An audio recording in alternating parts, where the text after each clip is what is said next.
तुम्ही इमानदारीने सांगा, भोकर मतदारसंघाचे गेल्याबरोबर अशोक चव्हाणची भेट कोणाची होती? पुण्यात चमच्याला न नेता, पियेला न नेता होते? आपला आमदार कसा असला पाहिजे, आपला खासदार कसा असला पाहिजे,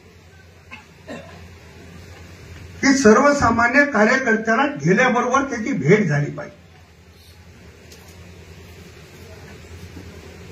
बाळासाहेब म्हणाले की काही जरा आमच्या भागाला पाणी पाजवा.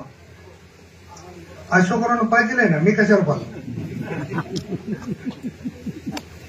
वॉटर ग्रीडची योजना केली 750 कोटीची. वॉटर ग्रीडची योजना ही सक्सेस होणार आहे का? मग हे वॉटर ग्रीडच्या योजनेचं डोकं का लावलं? आमच्यासारख्या येड्याला का जमलं नाहीये?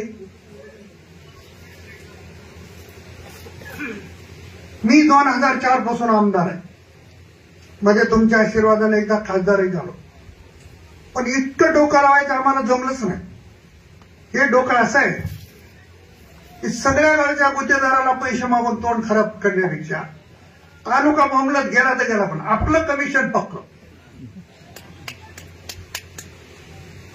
माझ्या मतदारसंघात रोशनगावकर साहेब दिग्रस आणि 13 गावे नावाची एक योजना आहे.